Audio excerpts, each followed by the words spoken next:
जे मुद्दे आज त्यांनी उपस्थित केलेले आहेत हे खरोखर आश्चर्यकारक आहे. कोणीतरी त्यांना चुकीचं फिडिंग दिलं असण्याची शक्यता आहे. एक तर असं आहे की पोलीस दलामध्ये ज्या वेळेला लोक रिटायर होतात किंवा काही लोकांना अपघात होतो अशा वेळेला मोठ्या प्रमाणात पोलीस दलाला मॅनपॉवरची आवश्यकता असते.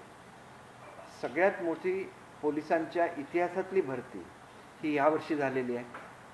18,400पेक्षा जास्त त्या ठिकाणी लोकांची भरती झालेली आहे. पण पोलिसांची भरती झाल्याबरोबर लगेच तो रुजू होत नाही. त्याला अगोदर ट्रेनिंगला जायला लागतं आणि त्याचं ट्रेनिंग पूर्ण झाल्यानंतर त्याला त्या ठिकाणी भरती करून घ्यायला लागतं. म्हणजे याचा अर्थ असा आहे की जो काही उल्लेख आज होतोय म्हणजे एवढ्या वर्षामध्ये कधीही भरती झाली नाही तर या सरकारने जवळजवळ 1 लाखापेक्षा जास्त लोकांची भरती केलेली आहे. हा मुद्दा ते विसरूनच जातात. आणि ते कशाबद्दल बोलतात की 18,400ची ऑलरेडी सगळी प्रोसिजर पूर्ण झाली, ती लोक ट्रेनिंगला गेली आहेत. आता ट्रेनिंगच्या पिरियडमध्ये तिथं पोलिसांचं जर शॉर्टेज निर्माण झालं, आपल्याकडे गणपती असते, आपल्याकडे आता नवरात्र आलेली आहे, उद्या ईद मध्यंतरी येऊन गेला, म्हणजे ह्याला जी पोलिसांची रिक्वायरमेंट असते ही काय कॉन्ट्रॅक्ट सिस्टमने घेतलेली नाही आहे. त्याच्यामध्ये महाराष्ट्र सिक्युरिटी कॉर्पोरेशन आहे आणि त्याच्यामध्ये रितसर भरतीची प्रक्रिया असते आणि ती भरती करून त्यांना प्रायव्हेट इन्स्टिट्यूशनवर किंवा गव्हर्नमेंट इन्स्टिट्यूशनवर दिलं जातं. त्याच्याऐवजी त्यांनाच पोलीस म्हणून ज्याला आपण घेतो त्याला त्यांना काही अधिकार द्यायला लागतात आणि हे अधिकार आपण नवीन माणसाला किंवा कॉन्ट्रॅक्ट सिस्टमच्या माणसाला देऊ शकत नाही. आणि म्हणून महाराष्ट्र सिक्युरिटी फोर्समधली जी मुलं घेतलेली आहेत त्यांच्या नोकऱ्या जात नाही त्यांना त्या सिस्टममधून काढल्यानंतर. फक्त ते आज पोलीस दलामध्ये आहेत. त्याच्याऐवजी त्यांच्या ओरिजिनल जे त्यांचं पोस्टिंग आहे तिथं ते लोक परत जाणार आहेत. शेवटी आपण एक गोष्ट लक्षात घेतली पाहिजे की आज केवढा मोठा तरी गवगवा केला जातोय, वेगवेगळ्या लोकांचा गैरसमज करून दिला जातोय की कॉन्ट्रॅक्ट सिस्टमने लोक घेतली जाणार का. तर कॉन्ट्रॅक्ट सिस्टम ही पूर्वीपासून शासनामध्ये याच्यामध्ये आहे, म्हणजे अस्तित्वामध्ये आहे. आणि 2014मध्ये टेंडर काढलेलं होतं, त्याची मुदत 2017मध्ये संपली. त्याच्यानंतर पुन्हा त्याची टेंडर्स काढण्यात आली, ती फायनलाइज होऊ शकली नाही. मध्यंतरी तर 2-2.5 वर्षाच्या काळात काही करतच नव्हते. आणि त्याच्यामुळे शासनाला आयत्या वेळेला जे मनुष्यबळ लागतं, जसं आता समजा आमची शिक्षकांची भरती सुरू आहे तर शिक्षकांचे 30,000 शिक्षक आम्हाला भरायचे आहेत पहिल्या टप्प्यामध्ये, तर त्यांची सगळी प्रक्रिया पूर्ण झालेली आहे. परंतु जोपर्यंत रोस्टरवर सही होत नाही समाज कल्याणकडून तोपर्यंत CO आमच्याकडे पाठवू शकत नाही आणि CO पाठवल्याशिवाय आमचं पोर्टल ओपन होऊ शकत नाही. आता 20 जिल्ह्यांच्या त्या ठिकाणी पडताळणी झालेली आहे. येत्या सोमवारपासून आम्ही सांगितलेलं की 20 जिल्ह्यांचं तुम्ही पोर्टल ओपन करा, ज्याला पवित्र पोर्टल म्हणतात. ते ऑटोमॅटिक त्यांना नेमणुका जाणार आहे. त्याच्यामुळे हा प्रश्न उद्भवतच नाही की कॉन्ट्रॅक्ट सिस्टमने, त्यांनी एक तरी शिक्षक कॉन्ट्रॅक्ट सिस्टमने घेतलेला दाखवा. ज्याला आमच्याकडे बदल्या झाल्या आणि आमचे हे कोर्टाचा स्टे आला भरतीवर, त्याला मध्ये जी गॅप निर्माण झाली त्यालासुद्धा आपण माजी शिक्षकांकडून काम करून घेण्याचं ठरवलं. आजपर्यंत एकही शिक्षकाची भरती जर कॉन्ट्रॅक्ट सिस्टमने झालेली नसली तर मग हा आरडाओरडा काय, हे मोर्चे कसे आले याचं तर उत्तर द्यायला लागेल. या मोर्चाच्या मागे कोण होतं याचं सुद्धा उत्तर द्यायला लागेल. जो गैरसमज करून दिला जातोय की शाळा दत्तक म्हणजे शाळा कंपन्यांच्या ताब्यात दिल्या जाणार. GR वाचून बघा, 1-1 लाख रुपये पगार असतो आमच्या शिक्षकांना. स्वतःचा तुम्ही 1 लाख पगार घेता आणि मग तिथं मोडक्या शाळा असाव्या, मुलांना बसायला बेंचीस नसावे, अशी तुमची अपेक्षा आहे का. मुलांचा काही विचार नाही का. याचं उत्तर मला शिक्षकांच्या संघटनेची मी मीटिंग बोलवणार आहे आणि त्यांना मी त्यांच्या महासंघाची मीटिंग बोलवली. त्यांना संपूर्ण GR वाचून दाखवला. CSRचे जे पैसे येतात हे CSRचे पैसे हे मुलांच्यासाठी खर्च व्हावे अशी आमची अपेक्षा आहे. मुलांना चांगल्या टॉयलेट्स पाहिजेत, मुलांना चांगल्या कंपाऊंड वॉल पाहिजेत. आज आमचा सगळा पैसा हा शिक्षकांच्या पगारावर जातो, जवळजवळ 67,000 कोटी रुपये. पूर्वी हा बोजा नव्हता आमच्यावर. आता तर मी आणि दिलेले आहेत, म्हणजे 67,000वरून 72,000वर जाणार. कारण 1100 कोटीप्रमाणे मी जे टप्पा अनुदान सुरुवात केली आहे त्याचा अल्टिमेट बोजा हा 5,500 कोटीचा येणार आहे. जे नवीन शिक्षक 30,000 भरती करतोय त्याचा बोजा ह्याच्या अतिरिक्त येणार आहे.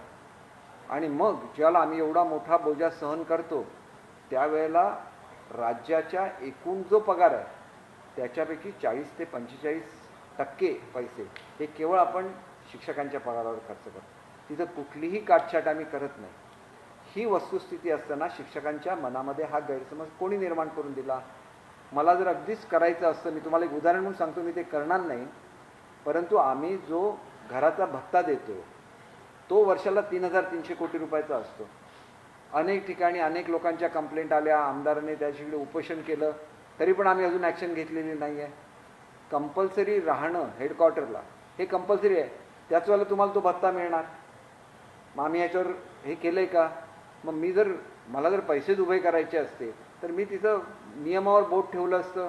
एवढे 3,000 पैकी निदान 2,000 कोटी माझ्याकडे असते तरी मी ते शाळांवर खर्च केले असते.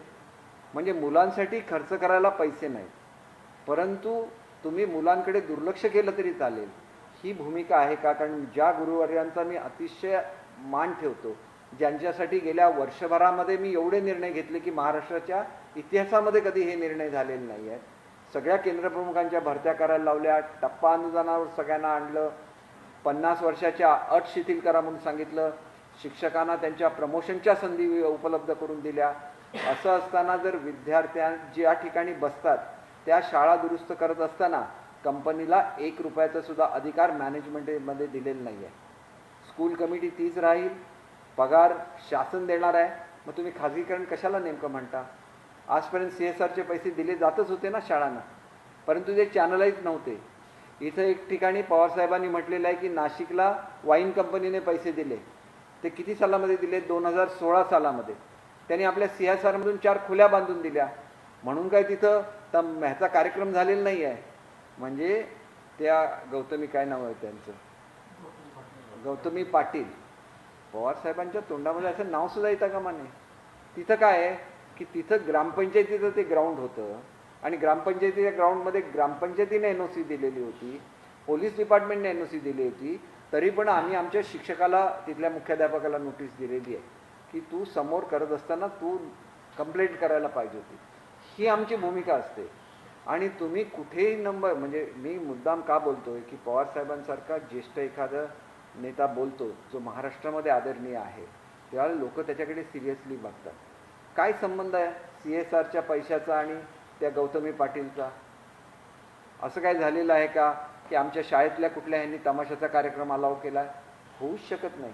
आम्ही तर एवढं स्ट्रिक्ट केलेलं आहे की अगदी कोणी तंबाखू खाताना आढळला, कोणी दारू पिऊन गेलेला आढळला, तरी त्याला ताबडतोब सस्पेंड करण्याच्या ऑर्डर्स दिलेल्या आहेत. मग तुम्ही कशा रीतीने हे चाललेलं आहे? कशासाठी हे मोर्चे आहेत? आणि त्या मोर्चांचं समर्थन जर पवारसाहेबांसारखा ज्येष्ठ नेता करत असेल तर हे सगळे GR घेऊन मला पवारसाहेबांची भेट घ्यायला लागेल. मला त्यांना दाखवायला लागतील की GR याच्यामध्ये एक तरी अशी गोष्ट दाखवा की ज्याच्यामध्ये खाजगीकरणाचा उल्लेख आहे. दुसरा मुद्दा जो त्यांनी काढला तो आहे की क्लस्टरच्या संदर्भात. क्लस्टरच्या संदर्भात आमच्या कमिशनरने जे पत्र दिलेलं आहे, नेहमी वित्त खात्याचं एक कामच आहे की त्यांनी खर्च चाललेला बरोबर आहे की नाही ते बघणं. वित्त खात्याने त्यांच्याकडे एक अहवाल मागवला, त्याला त्यांनी त्याच्यामध्ये काय म्हटलेलं आहे की कुठलीही शाळा बंद होणार नाही, एकही शिक्षक कमी होणार नाही. मग हा मोर्चा कशासाठी आहे? मी तुम्हाला सांगतो क्लस्टरचं महत्त्व काय आहे ते. आम्ही एक अभ्यास केला. अभ्यासामध्ये काय आढळलं की मुलांनी जे वाचन करून दाखवायचं असेल, समजा 50% मुलं ज्या ठिकाणी मोठ्या शाळेत जातात त्यातली 50% मुलं याचं वाचन करू शकतात, आणि ज्या ठिकाणी मुलं कमी आहेत तिथं ॲव्हरेज किती आहे? हे ॲव्हरेज फक्त 8 की 10% आहे.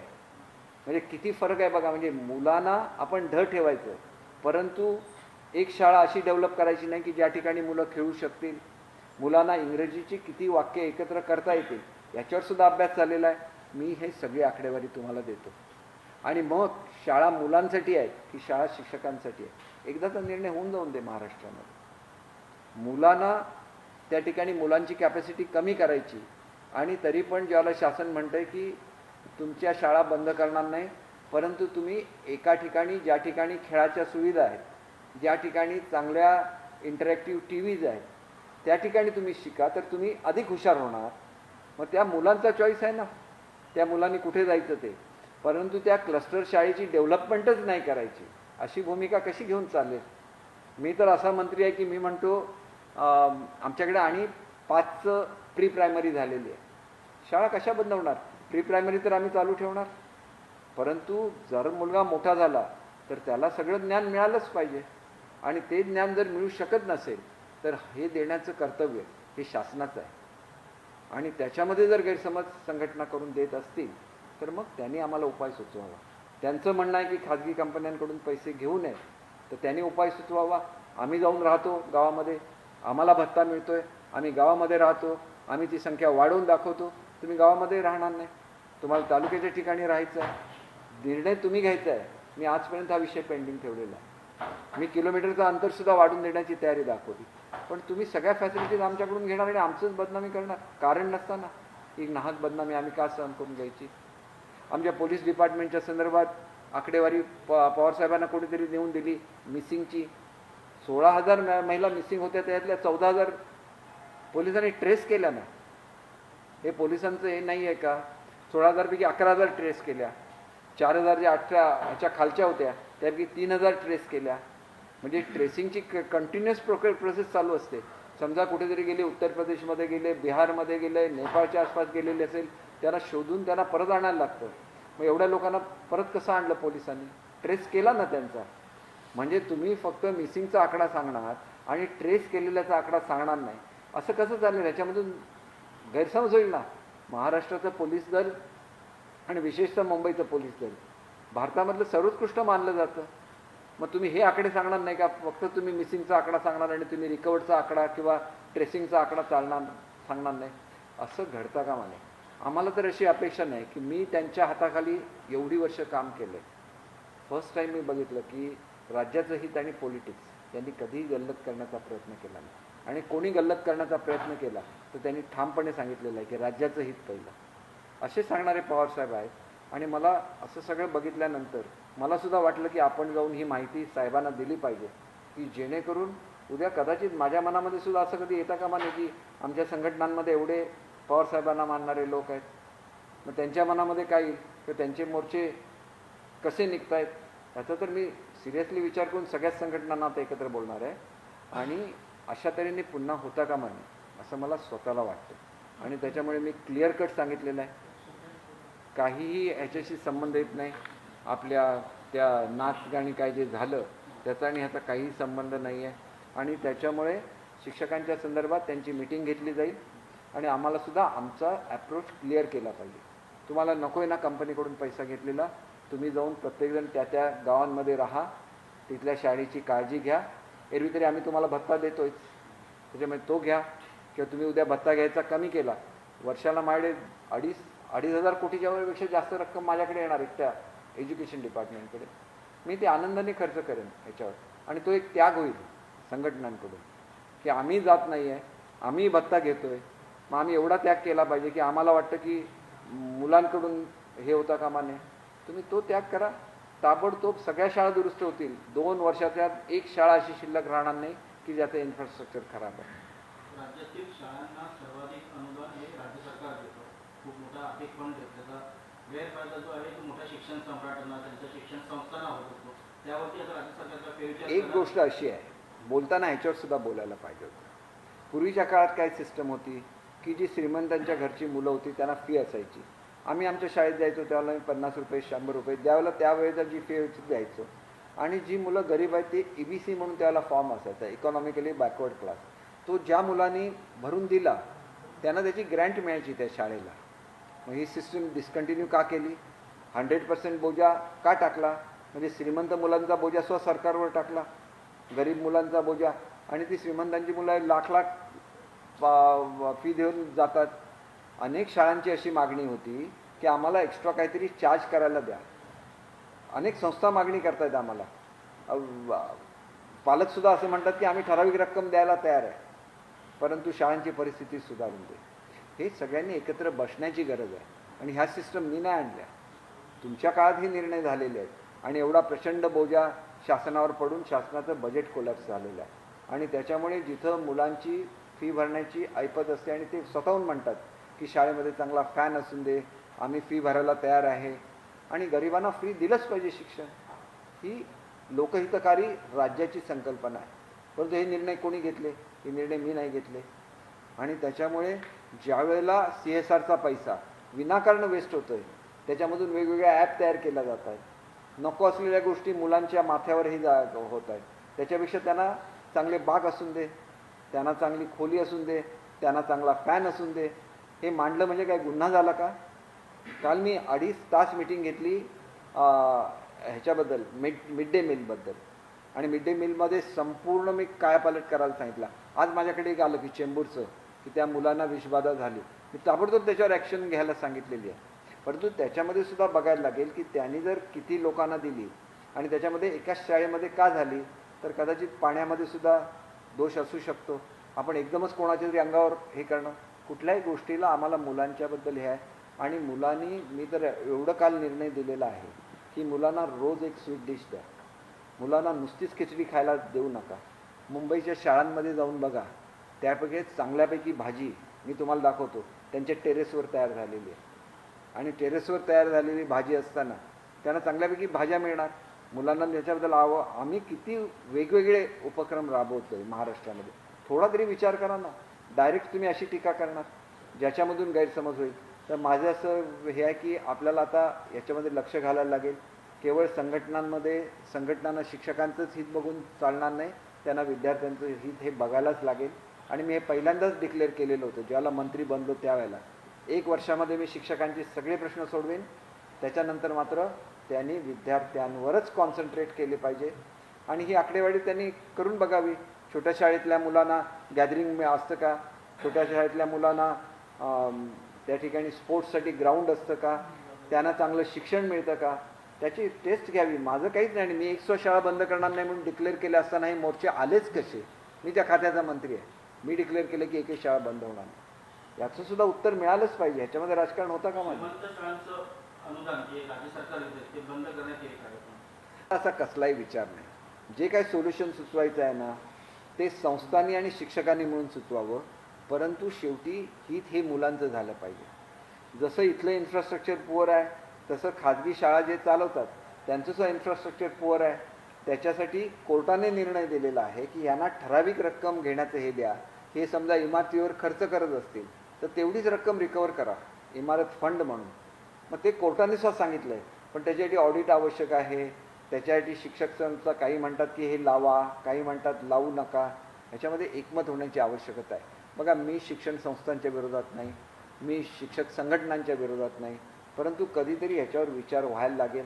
आणि माझं जे टार्गेट दिलेलं आहे की मुलांकडपर्यंत सगळं पोचलं पाहिजे, माझ्या डिपार्टमेंटचा केंद्रबिंदू विद्यार्थी आहे. विद्यार्थ्याला चांगलं शिक्षण मिळालं पाहिजे ह्याच्याबाबत मी ठाम आहे. आणि म्हणून पुढच्या आठवड्यामध्ये मी सगळ्या संघटनांना बोलवणार आहे आणि हा प्रश्न 100% त्यांना विचारणार आहे की ही पद्धत आहे का? ज्यावेळेला आम्ही म्हणतो की CSRचा पैसा वेस्ट होता कामा नये ॲप तयार करण्यामध्ये, तो विद्यार्थ्यांना मिळाला पाहिजे, टॉयलेट्ससाठी मिळाला पाहिजे, चांगल्या शाळांसाठी मिळाला पाहिजे, तर तो मिळालाच पाहिजे. कसली ऑब्जेक्शन काढतात? कोणी GR वाचून बघावा आणि मला सांगावं की खाजगीकरण होतं आहे म्हणून. अजिबात खाजगीकरण होत नाही आहे. इन्फ्रास्ट्रक्चर सुधारण्यासाठी ही स्कीम आहे. मंत्र्यांची आता